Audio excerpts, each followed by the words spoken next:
If you're just hopping on, we are about to start our GSWPA virtual patch program, and today we are doing gardening. So today we will be starting a small garden, and we will also be making a butterfly feeder to attract more pollinators to our garden. But I think we can go ahead and get started.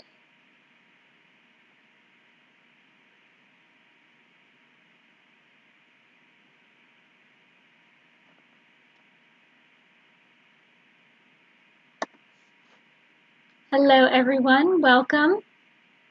So happy you have joined us today. We are doing our gardening patch program. We'll be doing a little bit of gardening, learning about gardening, as well as making a butterfly feeder and learning about the importance of pollinators. So to start out, if you're just jumping on, my name is Samantha McGuigan. I am a Girl Program Specialist with Girl Scouts of Western Pennsylvania. So gardening is a wonderful way to connect with nature in your community. Whether you're planting a large outdoor garden or just a small indoor windowsill garden, when you grow a garden, you are enriching your world and making the world a better place, which is what we do as Girl Scouts.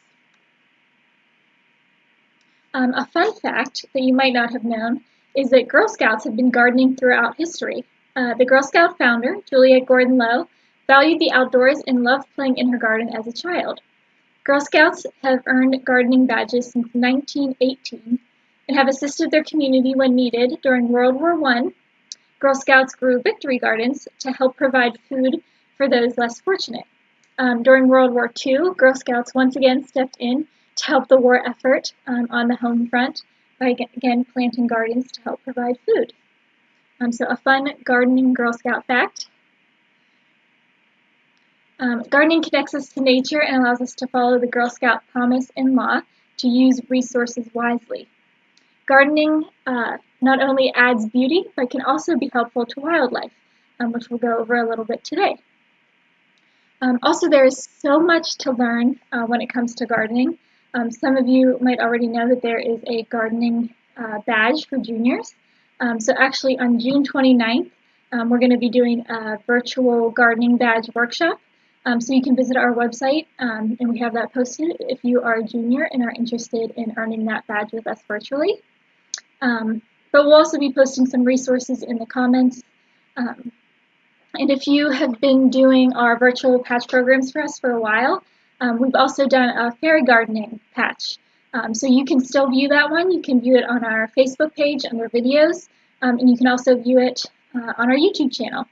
So if you like this program, if you're interested in learning more about gardening, want to dig in a little deeper, feel free to check out our YouTube page and our website where we'll be doing that gardening badge for juniors. And we'll be doing it virtually. We'll be doing it over Zoom. Someone says, and it helps the world. Yes, good point. Gardening, there's not a bad thing you can say about gardening. So as always, for our patch programs, we'll do three things.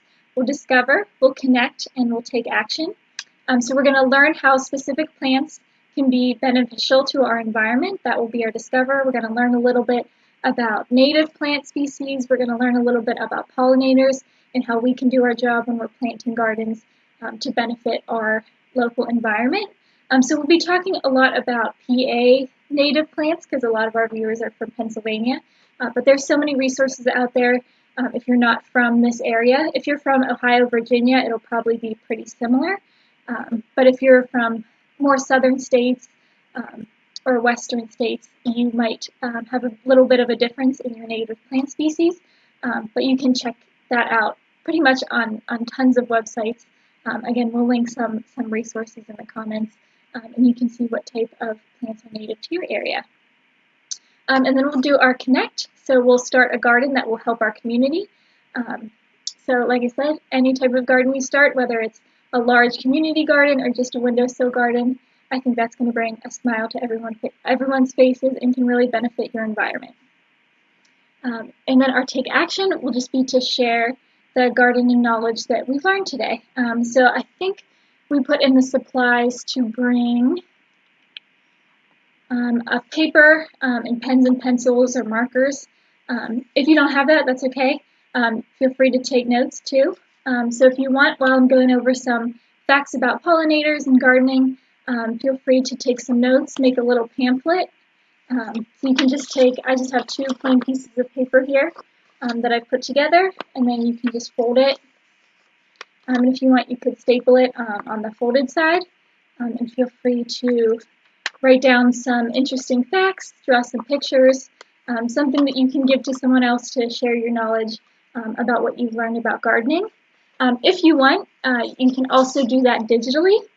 So I know a lot of people use social media now, so if you just want to write down some of the stuff you learned today and share a picture of your garden and some of the facts that you've learned today on social media, of course with the parents' permission, you can do that as well.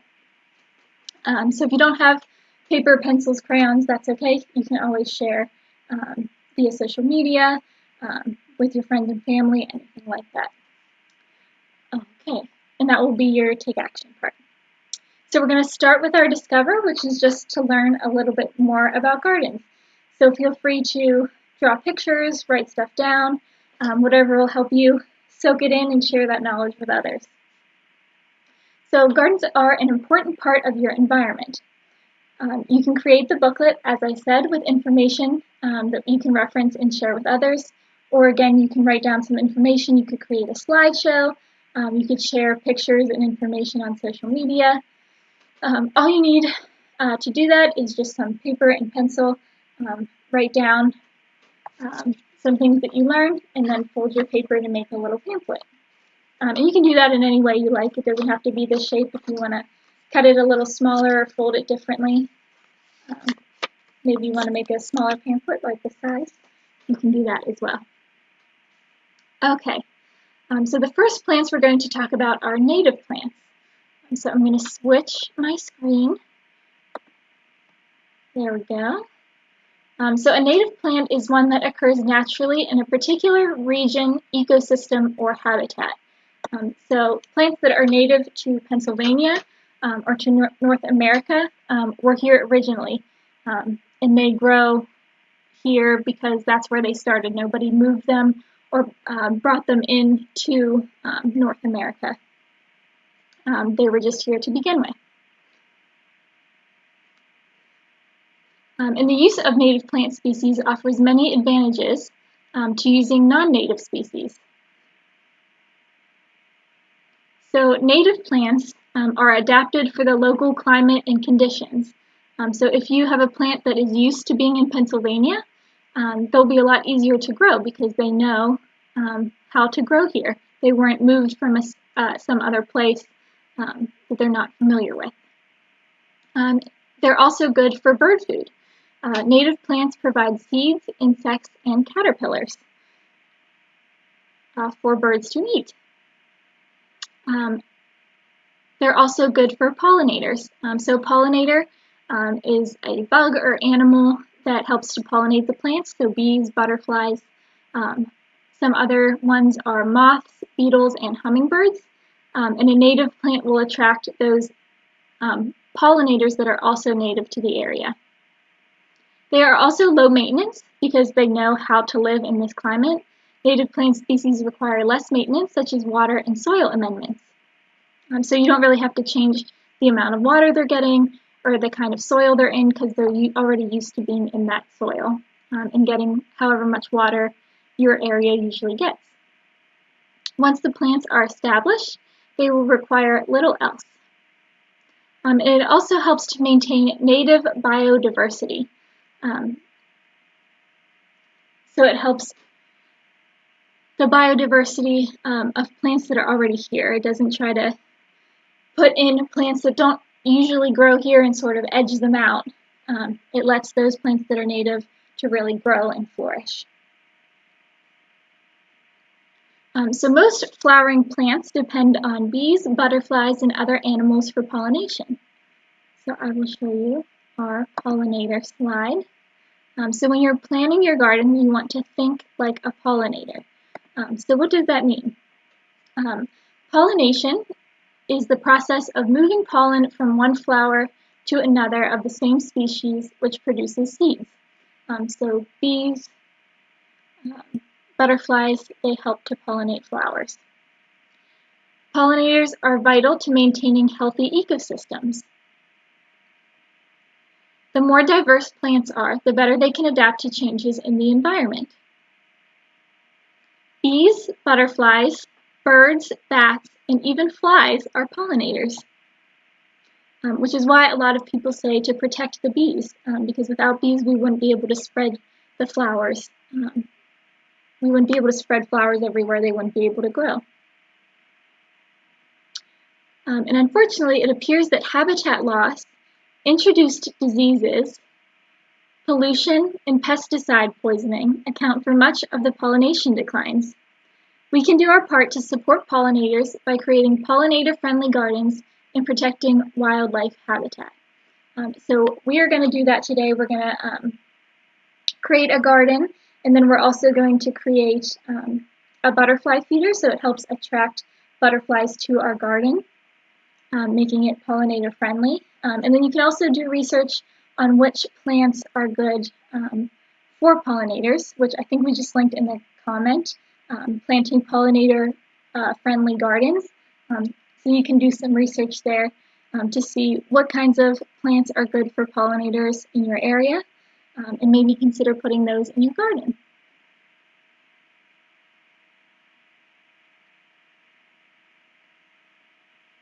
Okay, so now that you've learned a little bit about the types of plants that are beneficial to the environment, it is time to plant a garden. Let me bring you back up. Hello, welcome.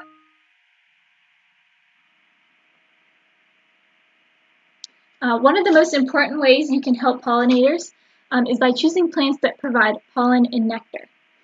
When planning a garden, you want to think about what type of plants to grow, where a good location would be, and how you can work to make sure the garden is maintained. So today, I'm going to be planting a black-eyed Susan. So mine isn't seeds, mine is already partly grown. So I'll show you how to plant that, but if you have seeds, those work just as well. Usually on the back, if you buy like a packet of seeds, on the back it will tell you a little information about how better to plant them. So some seeds like to go in a little deeper. They like to be about 1/4 inch into the dirt and covered up. Black-eyed Susans, for example, mine's a little different because my plant's already grown. But if I had black-eyed Susan seeds, they don't like to be buried. They actually just like to sit on top of the dirt. So make sure before you plant your seeds, you want to know how they like to be planted. And I'd love to know what you guys will be planting. So if you have seeds, or you're planting a plant that's already starting to grow like mine, if you could show me in the comments what you plan on planting. Even if you don't have it yet, maybe you don't have your seeds right now, but what you would like to plant, what you plan on planting today, I would love to know in the comments.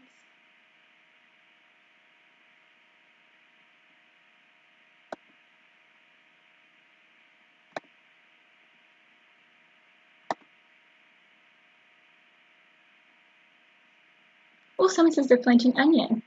My mom actually plants a lot of vegetables, tomatoes, peppers, all that kinds of things. If I had a greener thumb, I would love to plant some more vegetables. Wildflowers, good one.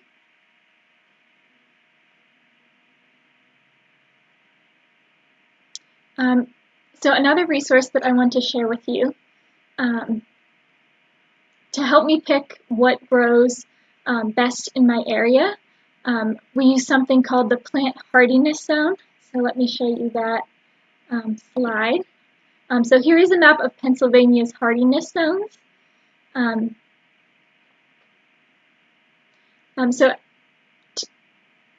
The plant hardiness zones, as defined by the USDA, refers to the hardiness of a particular species to tolerate average extreme winter low temperatures.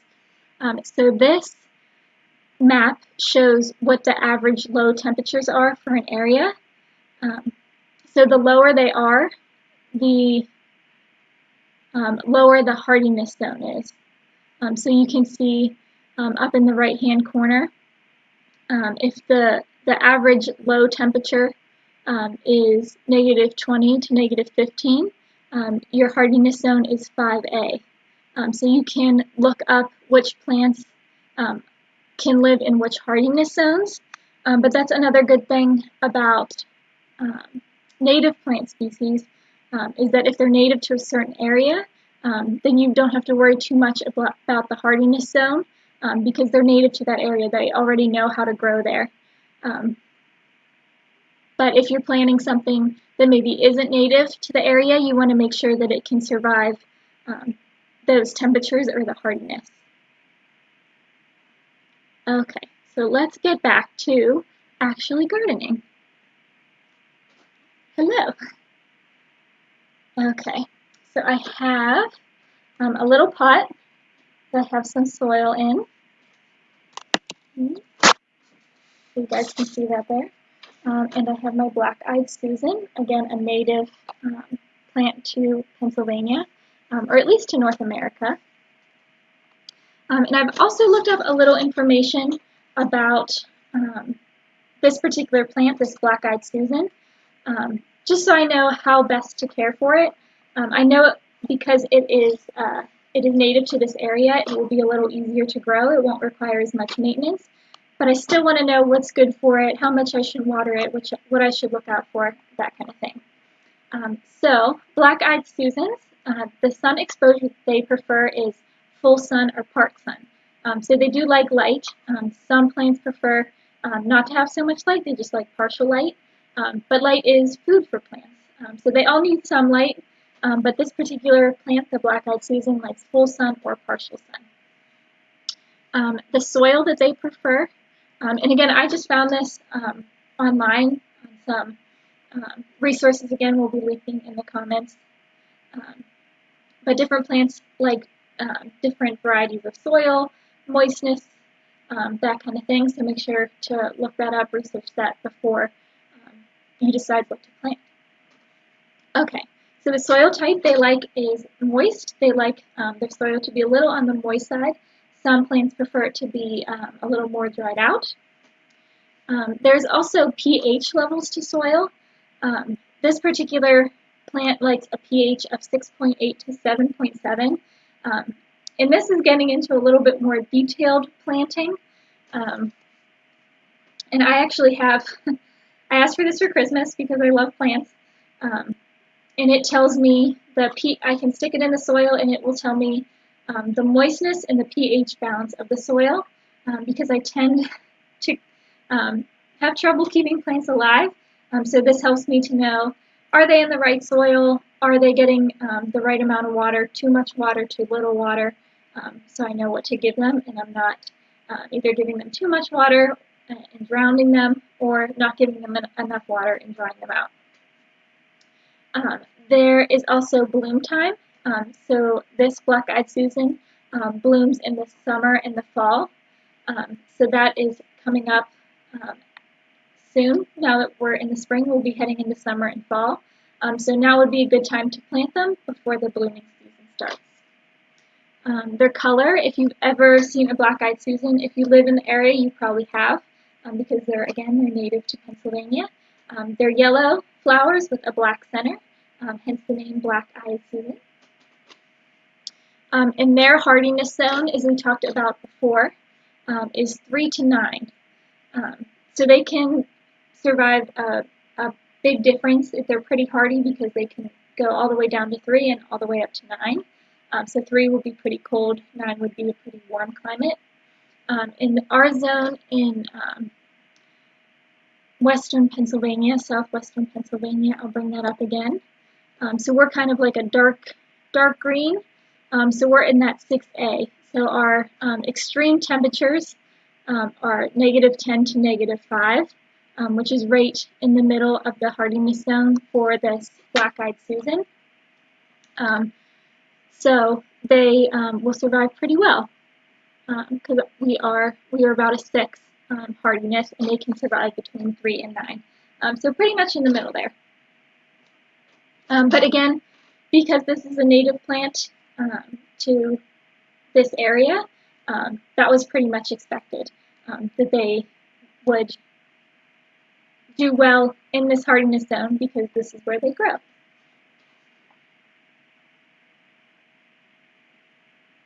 Okay, so let's get to planting if you haven't already. So because I'm using a plant that's already grown, I'm going to dig a hole in here, enough so that it covers all the roots, but I don't want to bury any of the leaves. And if you have seeds, make sure to either look online, but usually you can see it on the packet that the seeds come in. It will tell you whether the seeds like to be buried maybe 1/4 of an inch into the dirt and covered up, or if they prefer to just be kind of sprinkled on top, which is the case for black-eyed Susans. And I'm just going to use my hands. But I want to make sure all the roots are covered. And if anyone has any other planting tips, I'd love to hear those in the comments. Someone says, why is it called a black-eyed Susan? I believe they're called black-eyed Susans because when you get these ones don't have flowers yet, but when the flowers bloom, they're yellow with a black center, so it looks like a black eye. I'm not sure where the Susan part comes from, but that's a great question. I'd love to know.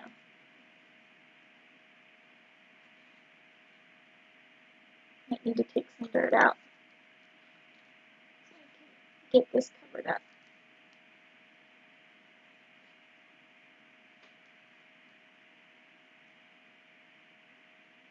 Someone says, if it's grown, why are there no flowers? That's a great question. So every year, these come up in my garden. And there's a difference between being grown and blooming. So they'll grow first, and then they will start blooming flowers. And it's different for different plants, but most plants you will see that they will grow and then they'll bloom. If that makes sense. So they'll grow first, they'll just have leaves, and then they'll flower if they get flowers.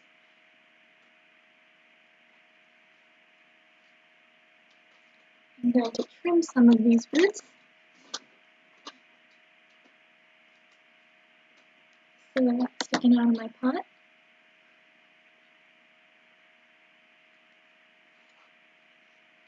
I'm going to cover them back up with soil because I don't want them to dry out.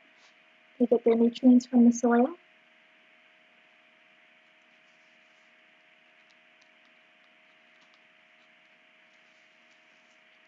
And I am by no means a gardening expert. I dabble in gardening, but I find some really useful resources. Again, we posted a lot of them already in the comments to help me understand what's best for different types of flowers or vegetables, whatever you decide to grow. I have a little ant friend that's decided to join me.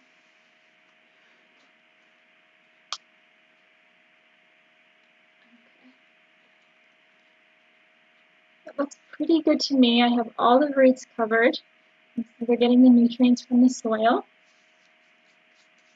And I just want to show you my little tool, which obviously you guys don't need to have, but it's just cool to see how it tests the different moistness and pH levels of the soil.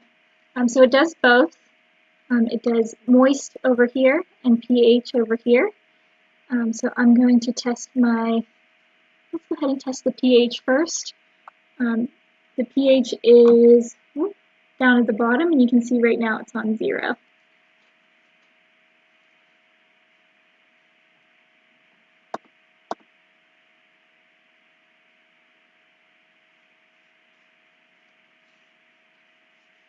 I'm just making sure we don't have any questions coming up.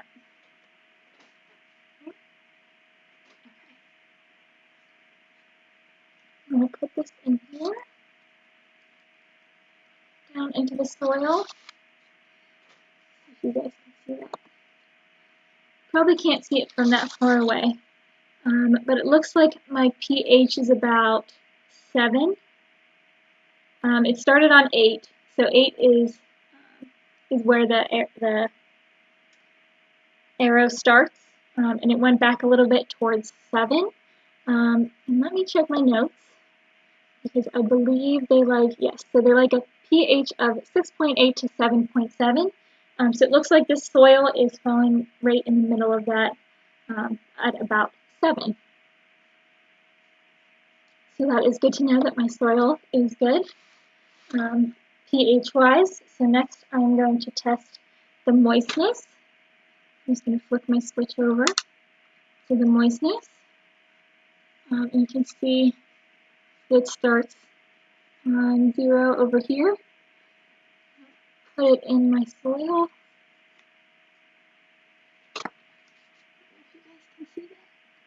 You can see the air is moved up a little bit from the end. If you can't see that altogether,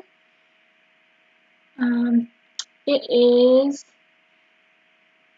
so dry starts at 0 and wet is at 10. So it's about a 6.5. So it's a little on the moist side, which is great for my black-eyed Susan. So I think I'll give it a little bit of water since I just planted it, but it looks like the soil is moist, which is what my plant likes.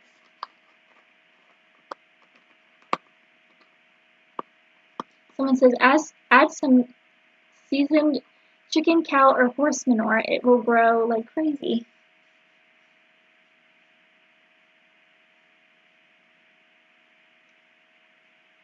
Someone says, our bee balm, we planted our bee balm next to our garden. Since we are in NC, which I imagine is North Carolina, our garden has been in for a few weeks.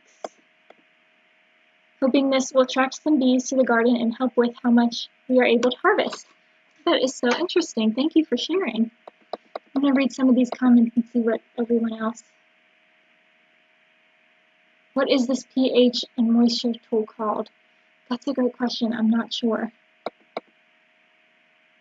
Oh, pH meter. Thank you for answering that. What does pH mean? That's a great question. It has to do with, I'm not sure exactly what it stands for, but it has to do with the acidity of the soil. It looks like my colleague Kim, who's commenting, has commented about what pH is, so let me read that out for you. The acidity or alkalinity, so acidic or alkaline, of a substance is measured in pH units, a scale running from 0 to 14. A pH of 7 is neutral. Plant nutrients become available or unavailable according to the soil's pH level. Thank you so much for sharing that. That is great information. So pH of 7 is neutral, and as you get higher, it gets a little more acidic. So there are plants that like the soil to be a little more acidic, and some plants that like it better on the alkaline side. And my dad used to actually do some lawn care, and he also had one of these to test the acidity of the grass that he was taking care of to help make sure it grew better. So thank you for sharing that. Okay, now that I've gotten all dirty, what is next on our agenda?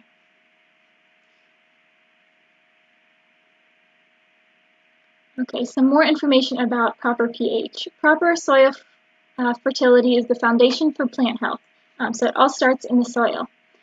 Plants have specific nutritional requirements. Soil tests often reveal the adequate quantities of soil nutrients that are present. So again, you definitely don't need one of these, but if you're like me and have a hard time keeping things alive, this is great to see that maybe your plant's not doing well because it doesn't like the pH balance of the soil, or it likes it to be more moist or dry, and this helps me to make sure of that. Remember to keep your plants in a sunny area, as sun is good for plants, and water regularly. Again, that will depend on whether your plant likes it to be a little bit more moist or a little bit more dry. And always make sure you water the soil, not the leaves. So we want to water, when we water our plant, we want to water down here. We don't want to water over the leaves because this is where they're going to soak up the water, is in their roots. And different plants have different water needs, as we said before, so you always want to dump out excess water because you can drown your plant. You can give it too much water. So it's always good. Most pot plants have holes at the bottom. So if you do put in too much water, it'll drain out. And then you have this little dish to go underneath to catch that excess water. And you don't want to let it sit in that water either. You want to dump that out because it will grow mold on the bottom as well. So make sure if water does fall out, you dump that out. And you definitely don't want to overwater because there is such a thing as too much water. Someone says my mom needs the pH tool. And we didn't know that was a thing. I didn't know that was a thing either. I think I saw somebody else on YouTube had it, and I was like, I need that because I can't keep my plants alive. Okay, so these black-eyed Susans are actually great pollinator plants, but there's even more that we can do to help pollinators, which is our next activity, which I'm most excited for, which is our butterfly feeder. So we're going to need a few things. A pie pan. Oh, that's really shiny in the camera. This is just a tin foil pie pan. I have some beads. These are optional, but the bright colors will attract more butterflies. You can also use colored faux flowers, anything that's bright that will attract the butterflies. I'm going to use a hole puncher to punch holes in my pie pan so that I can take some string and string it through those holes, and I can tie it up at the end. And then I also have our butterfly nectar. So that's just sugar water. Most of the recipes I looked up were 1 part sugar to 10 parts water. So I just did 1 spoonful of sugar and then 10 spoonfuls of water and stirred it up. And I want to make sure that there's no sugar granules like sitting at the bottom there. I want to make sure that they're all dissolved into the water, otherwise you might need a little bit more water. And you can use warm water. It doesn't have to be boiling. I just turned my faucet onto the hottest heat and used hot water so that it would dissolve the sugar better. And then I want to make sure it cools before I put it in my pan because I don't want my butterflies getting burnt. Someone says, what's your YouTube name? I don't have a YouTube personally. I'm guessing you mean Girl Scouts. But if you just go into YouTube and type in Girl Scouts Western PA, which we just linked in the comments, thank you for that, Kim. That is where our YouTube channel is, where we post all our live videos. But I found out about this. This was somebody else's YouTube channel, somebody who does gardening. There's lots of information out there on the web. Just be careful. Okay. So this is going to help attract butterflies to our garden, who are essential for helping to pollinate many flowers and plants. Adding a butterfly feeder to your garden will help you to attract these creatures, and they will go ahead and do the rest for you. Okay, so start with our pie pan. I have a hole puncher. If you don't have a hole puncher, you might want to ask a adult to help punch some holes through with maybe some scissors, but don't do that on your own. If you have a hole puncher, that's probably the best. And I'm going to do 4 holes. So I'm going to do a hole. It doesn't have a circle, doesn't have corners, but I'm going to do like make a square. So I'm going to do 1 here, 1 here, 1 here, and 1 here. And that's just so that I can hang my feeder.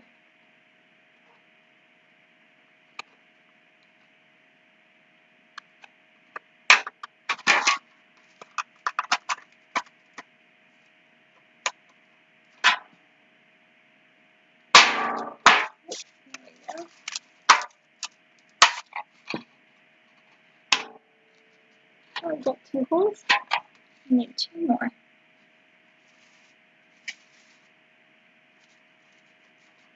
I'm just doing it on the outside edge of the pan.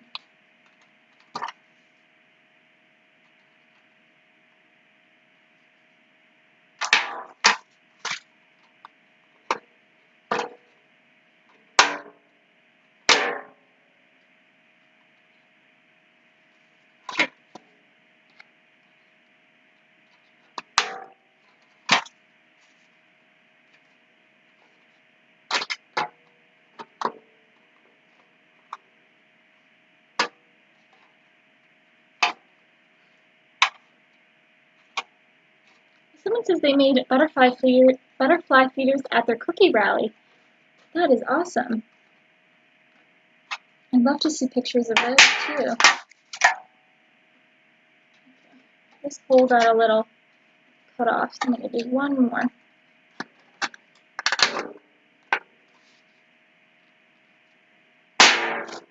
Sorry, I hope that's not too loud. Okay. So I've got 4 holes in the corners. And I'm going to take 4 pieces of string. And I want to make sure they're long enough that I can string them through the hole and tie them up at the top. So that's probably about good. Maybe about an arm's length, I'd say.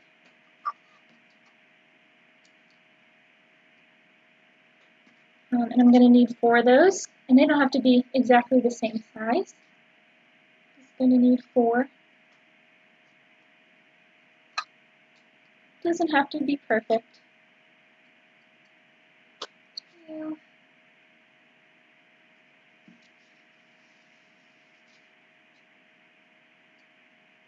3. 4.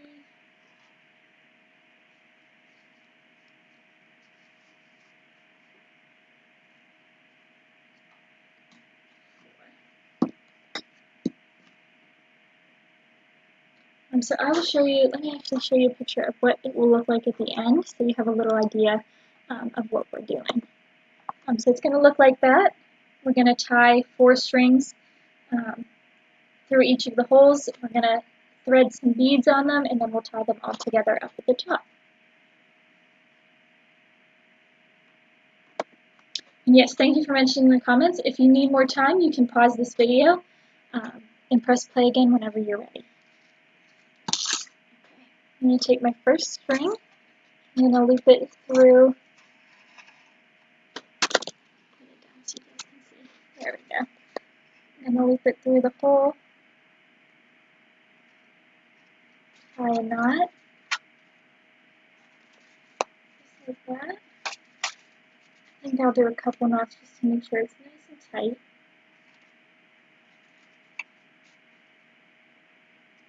I think 3 is probably good.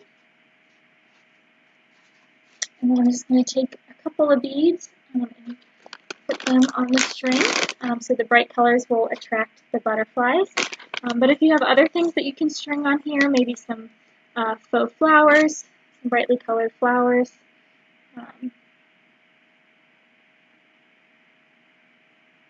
Anything that's bright and could attract butterflies would be great. And I'm going to use like oranges and yellows.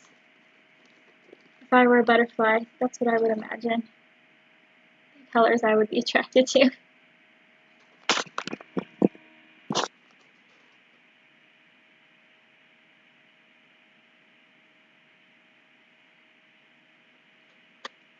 Let me know if you guys are using any beads or anything else to brighten up your butterfly feeder.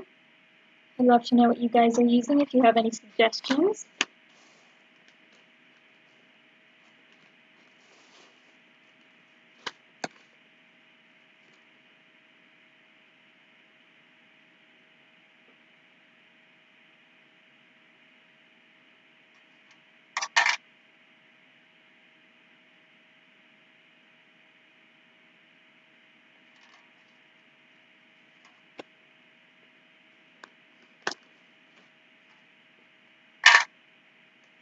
I have some pinks in here too. I think pink would be a good color as well.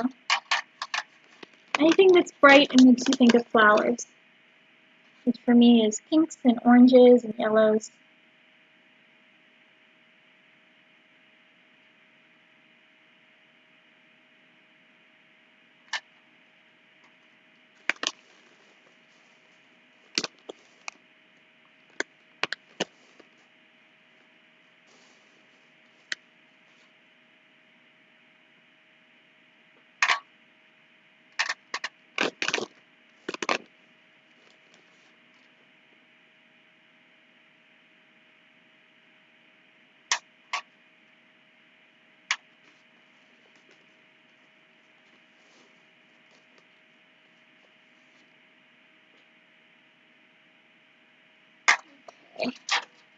what I have so far. I think that's probably good for now. And I'm just going to tie a knot at the end of the beads so they don't go running all over the place. Probably tie a couple knots so they can't get through.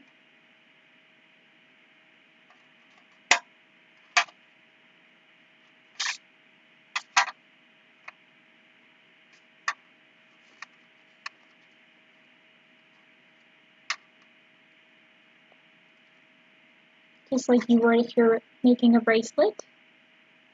Someone says they're using yellow and pink and purple. Great choices.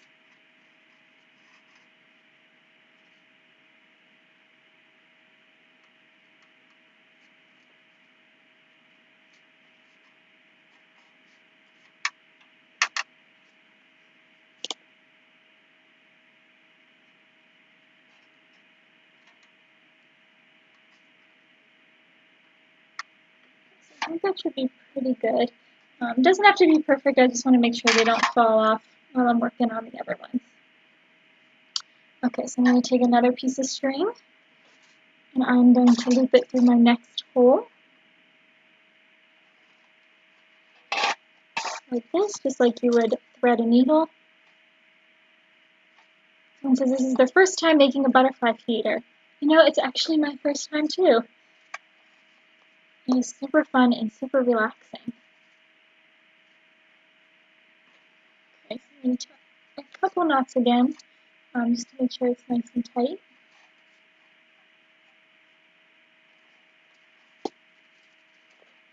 Okay, so that's 2.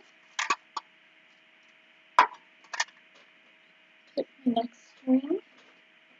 And I won't put beads just because it'll probably take me a while to put beads on every single one. I'll just put the beads on one and then maybe go back later afterwards. So you guys don't have to sit here and watch me bead a string for an hour. String beads? Bead a string? That's a good question. Do about 3 knots. And they're just overhand knots, just how you would tie your shoe. Okay.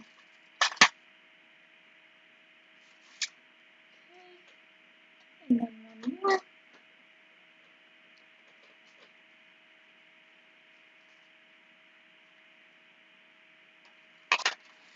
Loop through the hole. And then tie a couple knots.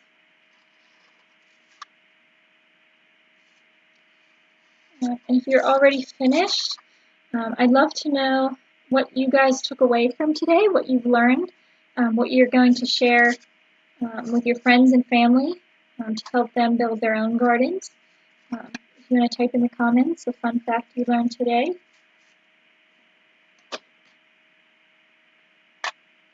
I think one of my favorite facts was that Girl Scouts do gardens during World War I and World War II to help with the war effort and feed the hungry. Okay, you guys can see. So I have 4 strings.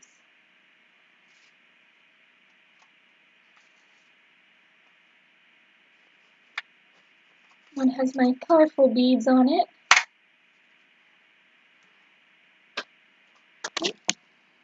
I'm just going to pull them all nice and tight.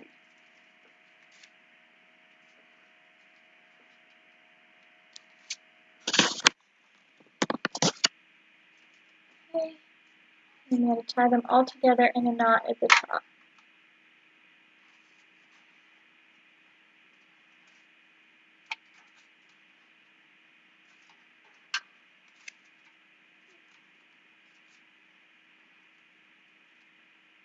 Just make sure they're nice and tight.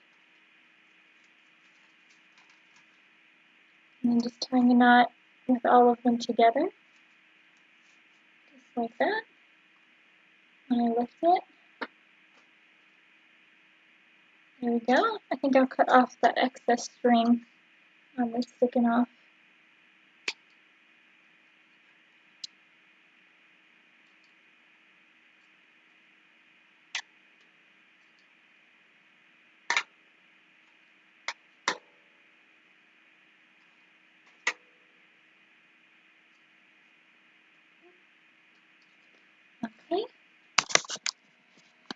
There we go, all tied together.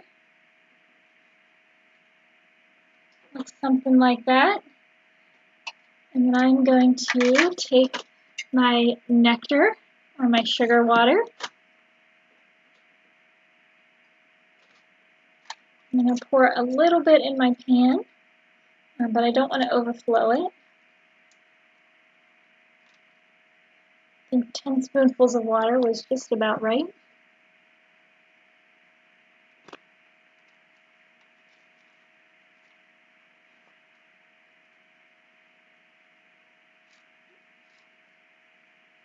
A little heavy on one side. I may have to retie.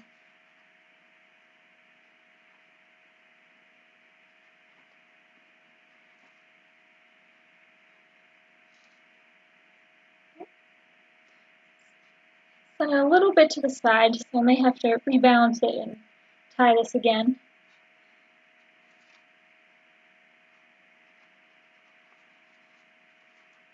Maybe if I make it down a little bit lower.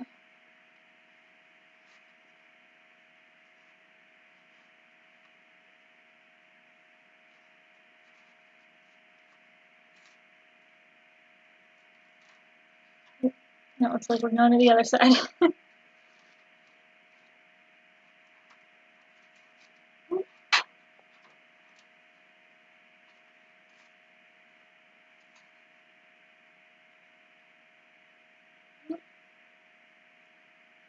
think I may need to hang it up to balance it correctly.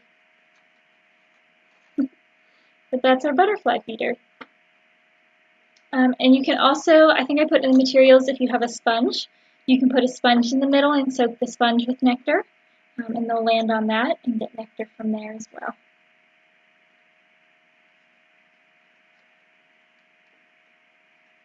Doesn't want to balance in my hand. Woo! Maybe I should hang it up first and then put the nectar in. But that's our butterfly feeder. Alrighty, so with that, that is our discover and connect. So our very last thing is to take action. So if you filled out and colored a pamphlet while we were talking, or if you just took some notes and decide to do a Facebook or a blog post later, you are welcome to do that as well. And share that with a friend, a family member, anyone you would like. And then we have all those resources linked in the comments. You can go back after this is over. It'll be posted on Facebook right after. You can go look in the comments and see all those different resources. But other than that, that is our gardening patch program. You guys have earned your gardening patch. So thank you so much for taking the time out to join me today to plant some flowers and to make a butterfly feeder to help our pollinators. And thank you for just taking the time out of your day to join me.